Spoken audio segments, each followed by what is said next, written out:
تو ویور آج کا جو ہمارا ٹاپک ہے وہ ہے مذہبی درسی کتب کا معیار اور درجہ بندی۔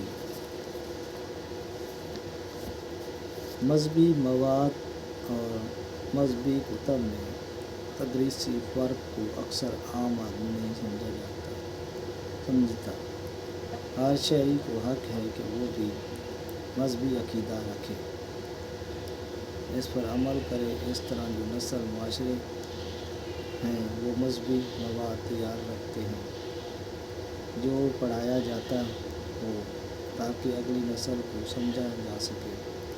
اور جہاں تک مذہبی درسی کتب کا تعلق ہے، اس کے دو پہلو ہیں۔ مواد روزمرہ اعمال کے مطابق ہو۔ مذہبی تعلیمات درسی کتب کی تدوین اور ڈیزائننگ کے اصولوں کے مطابق پیش کی جائیں۔ اگر ہم اپنی دینی درسی کتب یا اسلامیات کا جائزہ لیں تو یہ ظاہر ہوتا ہے کہ ہماری کتابیں درج بالا پہلوؤں پر پوری نہیں کرتی، بلکہ یہ اسلامی تدریسی متن یا لٹریچر کے آئینہ دار ہیں، اور ان درسی کتابوں میں صرف طلباء کی مطالعاتی ضروریات پوری ہوتی ہیں، اور اگر نقش و نگار کہیں ہوں تو پھر بھی صرف جذباتی یا آرائشی مقاصد پورے کرتے ہیں، لیکن کہیں بھی ان کا مقصد پیغام کی اچھی طرح وضاحت کرانا نہیں۔ ان درسی کتابوں میں بہت ہی کم کہیں انسانی تصاویر موجود ہوتی ہیں۔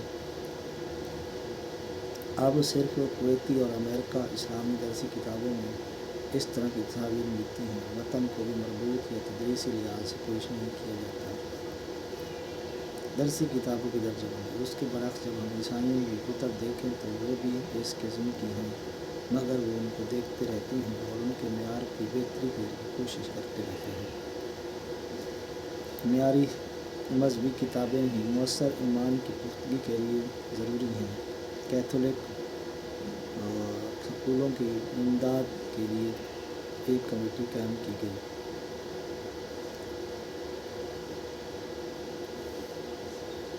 ایویلیشن کمیٹی نے 8ویں جماعت کی کتابوں پر نظر ثانی کے لیے ایک کمیٹی قائم کی۔ اس کمیٹی نے ان کتابوں کو پرکھا اور جانچا ہے جو مذہب کے معیار پر پورا اترتی ہیں۔ اس کو جانچنے کے بعد کمیٹی نے ایک سمری تیار کی جس نے ان کی خوبیاں اور خامیاں تیار کی ہیں، اور اس نے درجہ ذیل لسٹ تیار کی۔ استعمال کے لیے سفارش۔ کچھ تحفظات کے ساتھ استعمال کی سفارش اور اس کے استعمال کو منظوری نہیں دینا۔ اصلاحات کا منصوبہ۔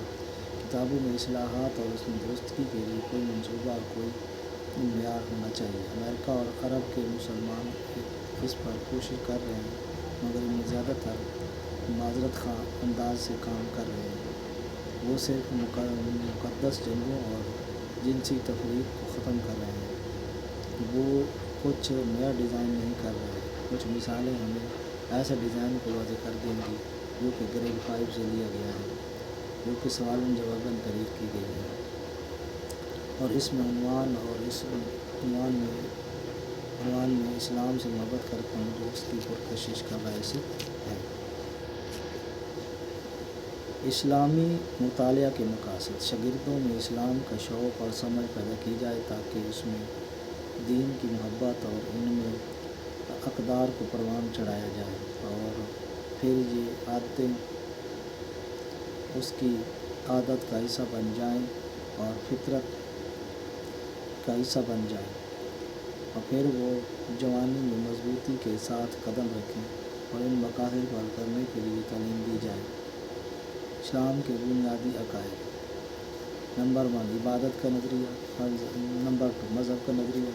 نمبر 3 اسلام کا سماجی نظریہ۔ نمبر 4 اسلام کا اخلاقی نظام۔ 5واں اسلام کا سیاسی نظام، اسلام کا معاشی نظام اور اسلام کا روحانی نظام، تاکہ شاگردوں کے دلوں میں برداشت اور اللہ کی محبت اور لوگوں کی عزت پیدا کی جائے جو کائنات کا مالک ہے۔ شاگردوں کو اسلام کی بنیادی تعلیمات سے روشناس کرایا جائے، ایسی خصوصیات پیدا کی جائیں جو اچھے مسلمان کے لیے ہوتی ہیں۔ بچوں میں برداشت اور مسلمانوں کے فائدے کی عادت بڑھائی جائے۔ بچوں کو اپنی صفائی کے بارے میں بتایا جائے۔ آج تک اتنا بھی مقصود ممکن